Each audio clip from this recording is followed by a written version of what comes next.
et messieurs, amis téléspectateurs, amis de Au Coin du Feu, c'est avec beaucoup de plaisir que je vous retrouve après une longue période où nous n'avions plus ce rendez-vous au Coin du Feu. Je voudrais rappeler ici que le principe de cette émission est tiré de nos traditions africaines. Nous savions que nos ancêtres, pour pouvoir transmettre le savoir, la sagesse aux générations futures, nous organisions dans nos villages autour du feu, autour du sage, le soir, et on nous racontait des épopées. On nous racontait les mythes fondateurs de nos sociétés. Et nos grands-parents nous racontaient aussi combien la vie était difficile, qu'il fallait être prudent, être attentif aux paroles de sagesse qu'ils nous disaient. Au Coin du Feu, donc, voudrais aujourd'hui utiliser le même principe, même si les choses ont beaucoup changé. Aujourd'hui, nous n'avons plus nos grands-parents, mais nous avons aujourd'hui ce qui les représentent, ce sont les ouvrages, les livres, les auteurs qui transmettent autour de ce feu la sagesse qui est la leur. Dans cette émission, nous allons essayer, et nous l'avons déjà fait par le passé, présenter un ou deux ouvrages pour pouvoir vous inciter à la lecture. Voilà le deuxième objectif de cette émission Au Coin du Feu. Alors pour ce soir, nous avons deux ouvrages qui parlent presque de la même chose, mais dans des aspects différents. Le premier ouvrage que je voudrais vous présenter, c'est Information et communication, théorie pratique éthique, de la psychothérapie aux techniques de vente. C'est un ouvrage de Denis Benoît. Un ouvrage bien fait, un ouvrage magnifique qui aujourd'hui essaye de placer les frontières qui existent entre les termes de communication et les termes d'information. Nous allons y revenir tout à l'heure. Et le deuxième ouvrage, qui est suffisamment puissant pour pouvoir attirer l'attention des téléspectateurs, c'est un ouvrage du docteur Laurent Alexandre. Alors, cet ouvrage est vraiment d'actualité parce qu'il parle de ChatGPT, qui est la nouvelle application de l'intelligence artificielle. Donc le ChatGPT va nous rendre immortels. Voilà l'hypothèse avec laquelle le docteur Laurent Alexandre commence cet ouvrage. Nous allons donc essayer rapidement, sans entrer en profondeur, parce que cette émission a comme objet de vous inciter à chercher ces ouvrages, à les lire par vous-même pour vous en faire une idée. Alors, commençons par information et communication. Le docteur Denis Benoît, il sait aujourd'hui qu'il est de plus en plus difficile de faire la frontière entre l'information et la communication. D'ailleurs, il y a quelques semaines, sur des groupes de journalistes, beaucoup de débats ont eu lieu autour de l'information ou de la communication. Il dit lui-même que ces deux termes ont connu des glissements de sens. Je le cite, « La signification de mots communiquer et informer s'est modifiée au cours du temps. » Alors, pour parler de la communication, Denis il dit que, issu du mot communicare, mettre en commun, être en contact avec, le verbe communiquer qui apparaît au XIVe siècle signifie alors participer à, proche de l'idée de communion, de fusion, de partage. L'essence du terme va évoluer vers la fin du XVIe siècle, vers l'idée de transmission. Actuellement et en général, la communication concerne des activités relatives au transfert, au transport. Par exemple, le langage courant désigne sous terme de communication les routes, les voies ferrées, les lignes aériennes, et communiquer, renvoyant donc principalement aujourd'hui à l'idée de transmettre, envoyer, propager, diffuser, répandre, faire passer une personne, un objet ou une information d'un endroit à un autre. Vous voyez, le terme a connu ainsi plusieurs développements. Ça, c'est le terme communication. Alors, il revient en parlant d'information en disant ceci. Informer signifie, c'est un terme qui est issu du mot latin informare, former, donner une forme, mais aussi façonner l'esprit. Le verbe informer signifie au XIIIe siècle instruire, enseigner. Le sens courant d'informer est plutôt celui d'aviser, de rapporter un événement, de mettre au courant. Quant au terme information, il est aujourd'hui extrêmement polysémique. Par exemple, en français, ce même mot est utilisé pour traduire 3 termes anglais dont le sens apparaît cependant très différent. L'auteur dit et complète, il dit effectivement le mot information, il traduit en premier lieu les data, donc les données de l'informaticien, ce sont des informations. Les news, ce sont les nouvelles du journaliste. Et puis les knowledge, le savoir, la connaissance. On comprend donc en fait que le terme information sert à la fois à désigner un symbole ou un signe, soit l'information qui peut être traînée dans les calculateurs sous une forme numérique ou digitale.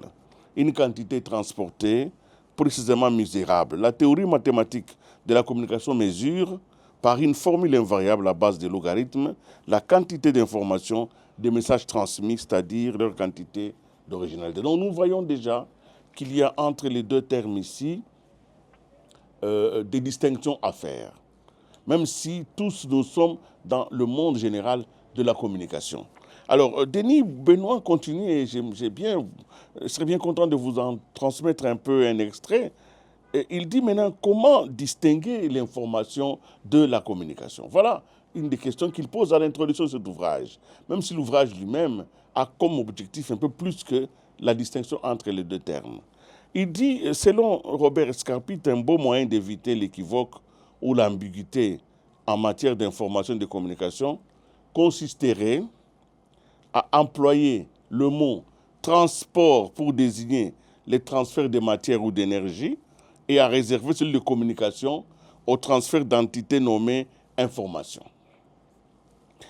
À considérer que la communication est un acte, un processus de transmission issu du fonctionnement d'un appareil, d'une machine, biologique ou non, les cerveaux humains, animal ou ordinateur, communiquer, c'est procéder à un échange d'informations. L'information étant quant à elle l'entité mesurable, objet de l'échange du processus de communication. Vous voyez, on se perd un peu parce qu'on ne sait pas, parce que si l'information est la quantité mesurable de la communication, alors pourquoi on distingue information et communication? Pourquoi on distingue les communicateurs des journalistes?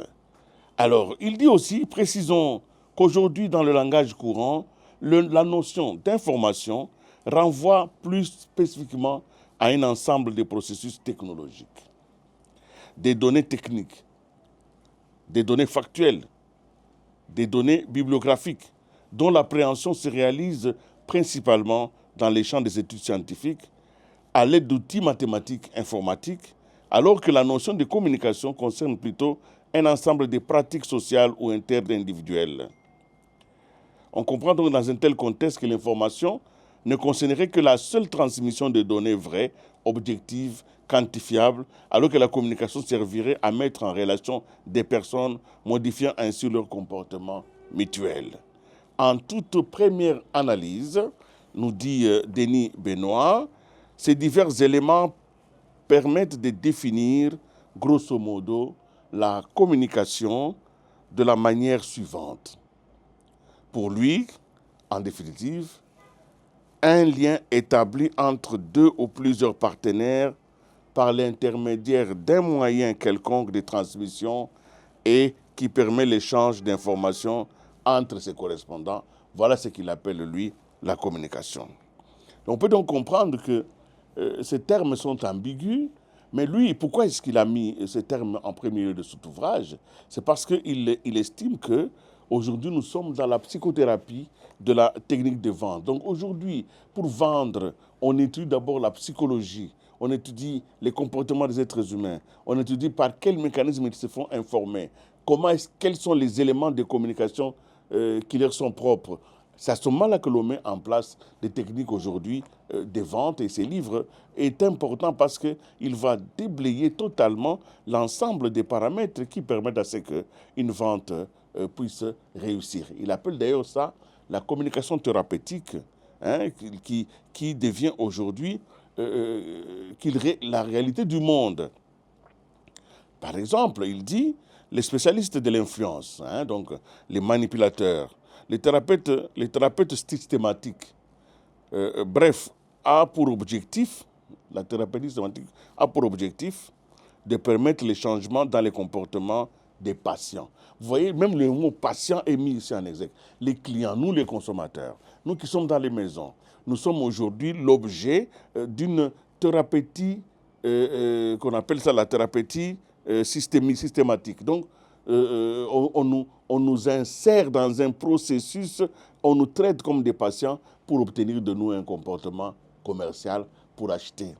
Et c'est très, très important parce qu'on le verra un peu plus tard dans l'autre ouvrage. Donc, ces changements ne concernent pas, en tout cas, d'emblée les choses en soi. Les faits, c'est-à-dire les éléments concrets d'une situation, mais leur sens, leur valeur, soit la signification globale que possède la situation pour les sujets en cause. Une telle conception de changement se fonde sur l'articulation des notions capitales des théories fondamentales.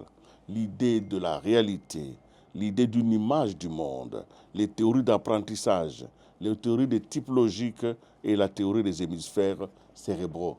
C'est un ouvrage magnifique que je vous conseille de lire parce que nous partons d'abord de la distinction que l'on fait entre les faits objectifs, mesurables, les faits qu'on peut transmettre, les contenus de ces communications-là qu'on appelle l'information, mais en même temps nous avons le contexte général de la valeur qu'on accorde à cette communication. Et d'ailleurs, pour conclure par rapport à ce premier ouvrage, c'est un ouvrage qui a des repères bibliographiques immenses. Vous y trouverez des schémas, vous trouverez dans cet ouvrage ici des nouvelles tentatives de définition de ce qu'on appelle aujourd'hui les définitions dissemblables. Vous trouverez aussi comment on étudie les comportements des êtres humains par rapport à la psychologie qu'ils ont, et puis la soumission librement consentie, qui est l'objet d'une communication orientée.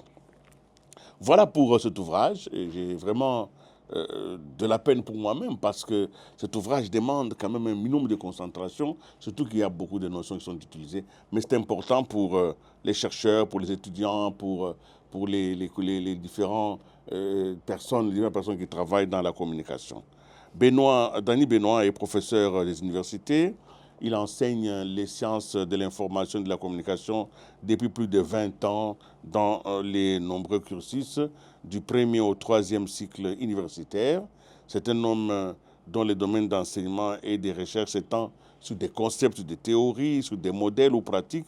Donc c'est quelqu'un d'assez suffisamment outillé et il permet ainsi à ceux qui veulent étudier dans la conceptualisation d'arriver à bon port. Voilà pour le premier ouvrage que je voulais vous présenter, Information et communication, un ouvrage écrit par Dany Benoît. Il analyse de la psychothérapie de techniques de vente. Voilà pour le premier ouvrage. Mais avant que nous continuions, faisons ceci.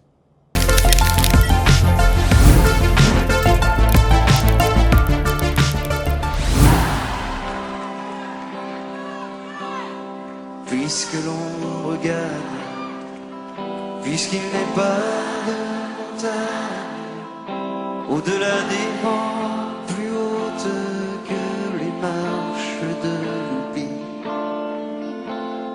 puisqu'il faut apprendre, à défaut de le comprendre, à rêver nos désirs et vivre des ainsi soit-il. Et puisque tu penses comme une intime évidence que parfois même tout donner n'est pas forcément suffire, puisque c'est ailleurs qu'ira mieux battre ton cœur, et puisque nous t'aimons trop pour te retenir, puisque tu pars.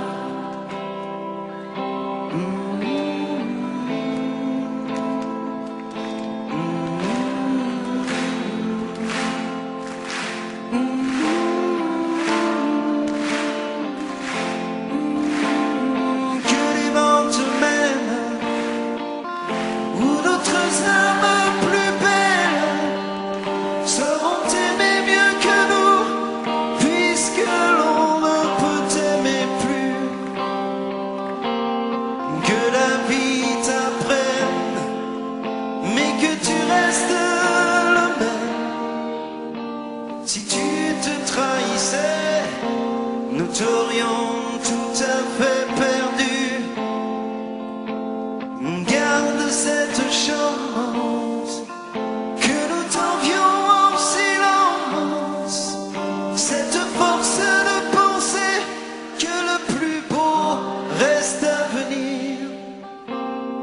et loin de nos villes, comme octobre les d'avril. Sache qu'ici reste de toi comme une empreinte indélébile, sans brin, sans larmes, pauvre et dérisoire hasard, parce qu'il est des douleurs qui ne pleurent qu'à l'intérieur, puisque ta maison aujourd'hui c'est l'horizon. Dans ton exil, essaie d'apprendre à revenir, mais pas trop tard.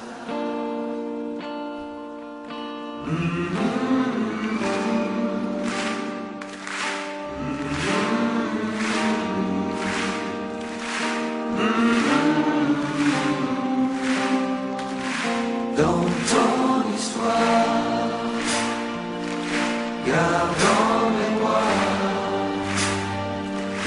notre au revoir,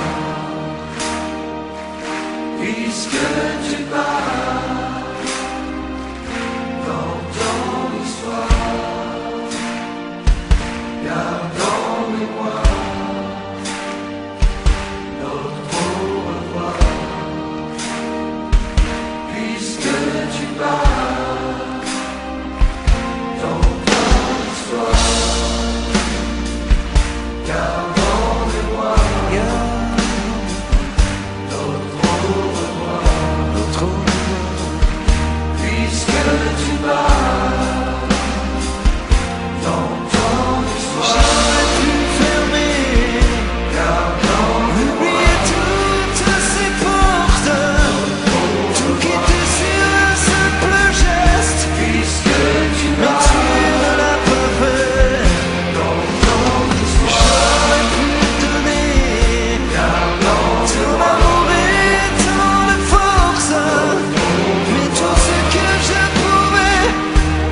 Voilà, nous sommes rentrés sur ce plateau pour quelques minutes qui nous restent encore. Nous sommes, pour ceux qui viennent de nous rejoindre, nous sommes toujours au coin du feu. Le feu a beaucoup brûlé, le feu a donné la chaleur. Nous sommes aujourd'hui pour parler d'un autre sujet. C'est un sujet effrayant par l'ampleur de son pouvoir. Je l'avais tout à l'heure dit, ChatGPT va nous rendre immortels. C'est un livre de Dr Alexandre. Dr Alexandre, c'est un homme puissant, un énarque chirurgien, c'est un médecin. Il a travaillé et il écrit ses livres parce qu'il estime que quelque chose se passe et qu'il doit nous prévenir. De quoi est-ce qu'il nous prévient? Dans cet ouvrage ici, vous allez voir qu'il estime que le développement de l'intelligence artificielle aujourd'hui a bouleversé les prévisions des développements de l'être humain. Et qu'au point que le monde, alors qu'on attendait à ce que les développements de cette intelligence artificielle puissent prendre le temps de s'installer dans le monde, mais l'intelligence artificielle s'est nourrie de sa propre expérience et développée aussi vite qu'on ne pouvait le penser. C'est ainsi qu'aujourd'hui, par exemple, les applications sont terribles. Alors, il dit, je voudrais juste lire un extrait, au début, lui-même, dans l'introduction, il dit qu'aujourd'hui, les prévisions, il s'est trompé sur les prévisions. On pensait que le 22 novembre 2022, c'était la veille de la sortie de ChatGPT 3.5. Il imagine que je n'imaginais pas que les performances désormais atteintes par GPT-4 en médecine soient accessibles par une intelligence artificielle avant 2040. Voilà ce qu'il pensait. Il pensait que les développements de cette application ne seront atteints par l'intelligence artificielle dans 2040-2050. Mais hélas, la rapidité de l'IA a déjoué les anticipations de la plupart des experts. Aujourd'hui, un des experts de la recherche, Yoshua Bengio, a lancé fin juillet 2023 un avertissement au Sénat américain. Il a dit, alors que l'on pensait qu'il faudrait attendre des décennies, voire des siècles, pour que l'IA atteigne les niveaux de capacité cognitive des êtres humains, moi-même et d'autres scientifiques pensons que la technologie pour y arriver pourrait être développée au cours des 2 prochaines décennies, voire dans les quelques années à venir. Malheureusement, ou hélas, ChatGPT a brutalement accéléré l'histoire et a amorcé une cavalcade technologique mondiale inattendue. L'IA nous fait entrer dans une période d'hyperscience, d'hypertechnologie et d'hypercroissance. Et le 11 janvier 2024, cette année, M. Moore est mort 9 jours avant que la sortie de GPT-4. Mais sa loi est plus que jamais le moteur de la transformation du monde, puisque la puissance informatique engendre des intelligences artificielles toujours plus révolutionnaires. Aujourd'hui, nous avons 1000 milliards d'opérations à la seconde. C'est peut-être pour ceux qui connaissent l'informatique, qu'ils en connaissent les performances, comment c'est important. Aujourd'hui, les calculs, parce que pour connaître les choses dans le monde, il faut utiliser la capacité du calcul. Les ordinateurs sont d'abord des calculateurs. Alors, la plus grande calculatrice du monde, le plus grand ordinateur, a atteint aujourd'hui une puissance terrible, celle des 1000 milliards, des milliards d'opérations à la seconde. On comprend pourquoi, quand vous interrogez votre intelligence artificielle sur votre téléphone, sur des données, des milliards de données, la réponse vient dans les 3-4 secondes quand vous avez cliqué. Alors, maintenant, les livres ici, il estime, lui, l'auteur, que l'intelligence artificielle va transformer les destins de l'humanité.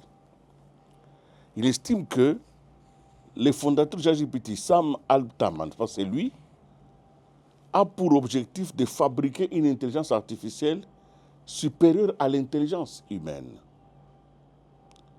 Il estime que notre mission, il l'a dit, est de veiller à ce que l'intelligence artificielle générale des systèmes d'IA, qui sont généralement plus intelligents que les humains, profitent à toute l'humanité. Si elle est créée avec succès, cette technologie pourrait nous aider à élever l'humanité en augmentant l'abondance, en dynamisant l'économie mondiale et en aidant à la découverte de nouvelles connaissances scientifiques qui modifient les limites du possible. Nous sommes là bel et bien dans un... Ce n'est pas de la science-fiction, c'est de la réalité aujourd'hui.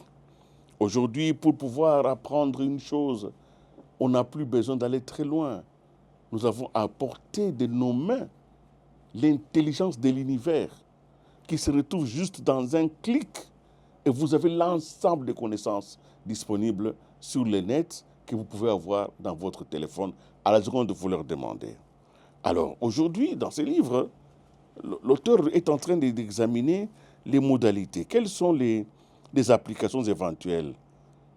Il estime même que l'intelligence artificielle va finir par découvrir même la mort elle-même, pouvait même combattre la mort, parce qu'elle va aller à l'intérieur de la compréhension du système de vieillissement et de la compréhension du système de la mort des cellules. Et peut-être qu'un jour, on va trouver la formule qui renverserait la mort inévitable des cellules. Vous voyez, nous avons traversé les frontières parce que les hommes ont été éduqués à l'idée que tout homme est mortel, que la mort, elle est inévitable. La science dit aujourd'hui qu'en tant que donnée scientifique, la mort peut être l'objet d'une étude et on peut arriver, grâce à l'intelligence artificielle, à découvrir les formules qui pourront soit augmenter la durée de vie sur Terre, soit même carrément créer l'immortalité. Alors, vous voyez que ça réveille des convictions, ça énerve la foi d'autres, mais la science, elle est impersonnelle et elle évolue comme ça. Cet ouvrage, par exemple, pour le cas de la médecine, alors il dit aujourd'hui que avec l'intelligence artificielle développée, les chats GPT, nous passons de la médecine générale des masses à la médecine personnalisée. Il dit effectivement que la baisse vertigineuse du coût de décryptage des deux molécules support de l'hérédité, donc l'ADN et l'ARN, entraîne une croissance fulgurante des séquençages qui permet l'étude de notre fonctionnement biologique à l'échelle de nos gènes. Avec le développement de la puissance informatique, notre connaissance du génome humain explose donc. La médecine du XXe siècle était encore celle de d'Hippocrate. Elle reposait sur les notions de santé et de maladie, des normales et des pathologiques, des patients et des diagnostics, des symptômes. Les nouvelles technologies aujourd'hui tendent à rendre obsolète cette médecine classique. Il ne s'agira plus de soigner les malades lorsqu'un problème se sera déclaré, mais de gérer notre capital santé dans une vision à long terme, en intégrant le projet personnalisé de l'individu. C'est la conception même de la médecine, de ses buts et de ses principes qui va changer. La médecine classique fonctionne la plupart du temps selon des protocoles standards, appliqués de la même manière à chaque individu. C'est une méthode aléatoire qui applique un remède moyen à des individus toujours différents. La médecine d'aujourd'hui est une approximation à la louche comme des vêtements prêts à porter qui ne sont jamais parfaitement adaptés à notre singularité. La médecine personnalisée va s'imposer en prenant en compte les particularités de chaque individu, et notamment ses variations génétiques. La connaissance du fardeau génétique de chaque patient, grâce à l'industrialisation du séquençage de son ADN, va permettre de passer progressivement au sur-mesure. Vous voyez déjà dans quel monde l'auteur nous amène, et ça, ce n'est pas hier, c'est en train de se passer maintenant. Alors, il estime que la démocratisation du séquençage de l'ADN entraîne la découverte de nombre croissant de variants génétiques, c'est-à-dire de séquences différentes entre les individus. Ces variations peuvent concerner un changement d'une seule base. Donc, avec la connaissance sur l'ADN et les calculs qui peuvent se faire sur le séquençage, on pourrait donc chacun avoir une médecine personnalisée. Pour une même maladie, on ne donnerait pas, pour les mêmes symptômes, on ne donnerait pas les mêmes traitements. On devra entrer dans notre capital génétique, capital santé pour gérer. Et ça, c'est grâce au développement de l'intelligence artificielle. Un autre domaine, c'est un domaine terrible parce que, à part la médecine, il estime même qu'on peut aller jusqu'à attaquer les maladies comme le cancer. Et on pourra le gagner. Aujourd'hui, avec ChatGPT, vous avez aujourd'hui sur Internet des charlatans, des gens qui vendent n'importe quel produit. Et comme ils peuvent accéder à l'âge de la multitude à tout le monde, alors ils peuvent passer directement au public et vendre des choses qui ne sont pas, malheureusement, bien mesurées. Beaucoup de gens tombent dans les panneaux. Alors, il dit ceci, alors que le tsunami de données et l'intelligence artificielle transforment la médecine, l'obscurantisme fait de la résistance. Au lieu de domestiquer l'intelligence artificielle, certains politiciens et même médecins succombent à l'irrationalité. C'est tragique. Au moment même où nous aurons besoin d'un débat de société rationnel et très large sur les enjeux du siècle, tout un salmigondis des fausses croyances fait perdre du temps aux experts qui doivent épuiser toute leur rare présence médiatique à débunker des âneries. Parfois, les médecins font en toute bonne foi des erreurs majeures de santé publique. La crise des opiacés aux États-Unis a fait 100 000 victimes par an. Vous voyez, donc aujourd'hui, on ne sait pas savoir. Quelqu'un qui se présente à la télévision, qui se présente sur Internet, qui dit que moi je vends des produits miracles, comment on fait pour pouvoir casser cela? Parce qu'on vient vous livrer ce produit directement à la maison, sans passer par un cabinet médical, juste une publicité à la télévision. C'est cela, le monde charlatan. C'est que l'intelligence artificielle, malheureusement, au lieu de l'être maîtrisée, est d'utiliser de manière abusive. Ce livre qui est important est un livre, je ne veux pas tout vous lire parce que l'idée c'est qu'il impose la notion de l'immortalité. Et lui-même, il s'inquiète en disant, est-il souhaitable d'être immortel? Pourquoi vivre 1000 ans? Pour certains, cette perspective est un cauchemar. Pour d'autres, un rêve. La vie humaine conçue par la nature est courte, très courte, pour qui a soif de la vie. D'autant plus que le futur, longtemps très limité, est devenu immense. L'homme a longtemps pensé que la vocation humaine tenait dans quelques poignées de siècles, ou plus quelques millénaires, et que quelqu'un, Dieu, tenait tout ça d'une main de fer. On a découvert depuis que notre existence est un minuscule grain de sable entre deux abîmes, le passé et le futur. Et on ne croit plus guère que la transcendance soit aux commandes. Ces nouvelles perspectives alimentent chez nous ce qui n'est au fond que l'inextinguible désir de toute vie, persévérer dans l'être. Et prendre les choses en main, nous-mêmes, sans attendre une volonté perchée dans les nuages. Il nous prend l'envie de remplir ces temps immenses qui s'ouvrent à nous, de prolonger notre existence au-delà de ces pauvres limites biologiques. On veut tuer la mort.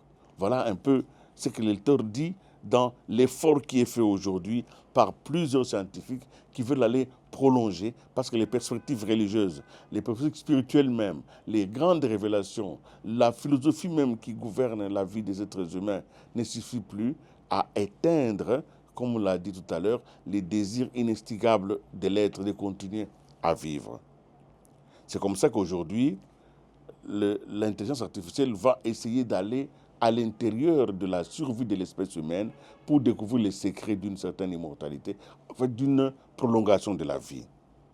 Alors tout cela est important parce qu'il constate aussi, et c'est là où on va terminer cet ouvrage, parce qu'il y a tellement de choses à vous dire, il constate aussi que l'intelligence artificielle va constituer l'échec de l'école. La répartition de notre génome dégradé est un enjeu pour les nouvelles technologies à moyen terme.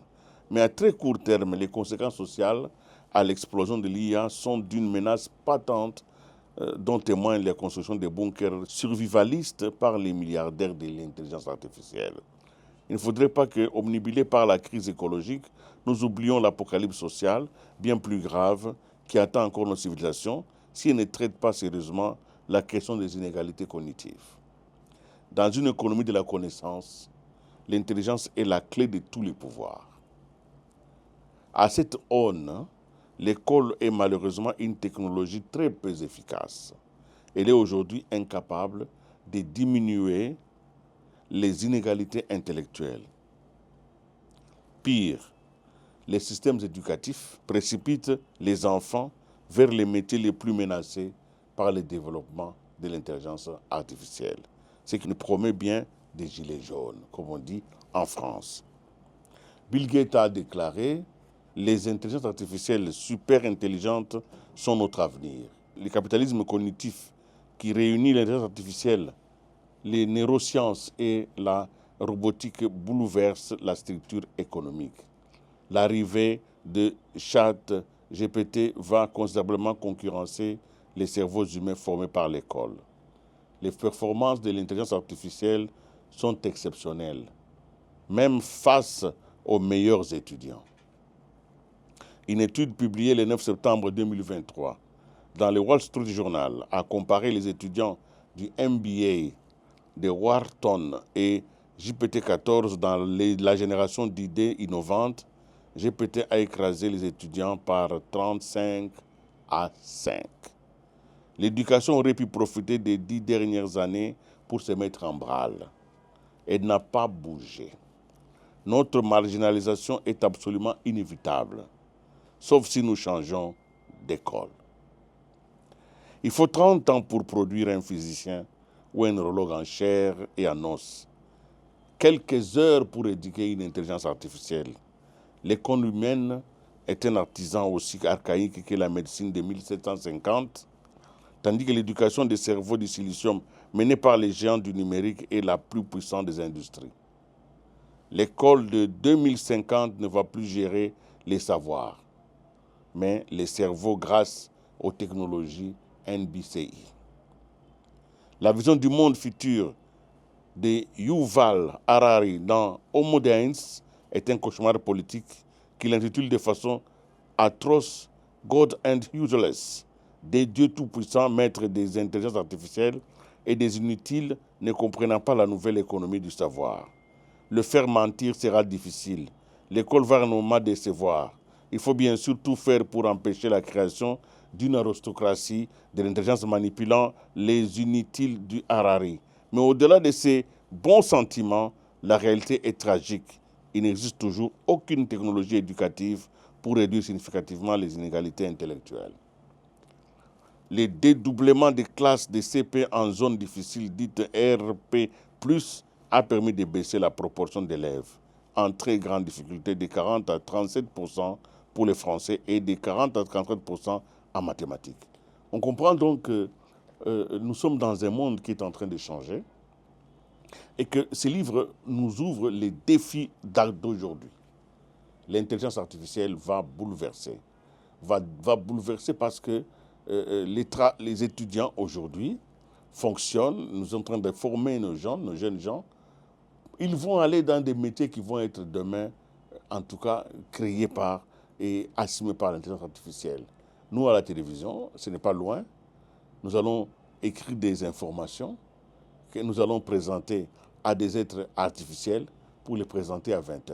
Vous verrez quelqu'un, un hologramme, à la télévision à 20h, présenter le journal et des gens comme les Fombo qui travaillent ici seront pratiquement au chômage. Comment faire pour que nous n'y arrivons pas? Il faut donc faire attention. Et je voudrais donc vous dire au revoir par rapport à ces livres, parce qu'il est angoissant. Mais nous devons de nous préparer en tant que société pour affronter les défis d'aujourd'hui. Et les défis d'aujourd'hui, c'est la capacité de notre pays, de notre génération, à capter les innovations, de manière à ce qu'il n'y ait pas de très grandes inégalités dans les connaissances cognitives, dans les intelligences et la maîtrise de l'intelligence artificielle. Mesdames et messieurs, c'est donc par ces extraits de Dr Laurent Alexandre que je voudrais vous dire au revoir et vous souhaiter de chercher ces livres. Il a donc été imprimé, c'est un livre de 2024, donc il n'y a pas longtemps qu'il est sorti. Vous pouvez le commander, vous pouvez l'avoir, les lire et en faire un objet de discussion dans les différents groupes parce que c'est ça demain qui sera notre vie. Voilà, c'est donc par ici que nous mettons un point final aujourd'hui à l'émission Au coin du feu. J'ai donc été heureux de vous présenter ces deux ouvrages. J'espère seulement que vous avez aimé, même si les termes étaient rébarbatifs, même si les concepts eux-mêmes sont nouveaux, mais nous posons ainsi les bases d'une réflexion. Plus tard, quand vous verrez cette émission, peut-être dans quelques années, vous direz, mais il en avait parlé, mais à l'époque, on ne comprenait peut-être pas tout. Aujourd'hui, ça serait très bien. À notre place, nous aurons à notre place, à sa place, nous aurons dit certaines choses qu'il n'a pas dit à l'époque. Mais c'est cela aussi les débuts de toute innovation. Merci d'avoir été avec nous sur ces plateaux. J'espère vous retrouver à une autre occasion pour un autre numéro de Au coin du feu. En tout cas, gardez-vous bien, lisez, rélisez, faites lire.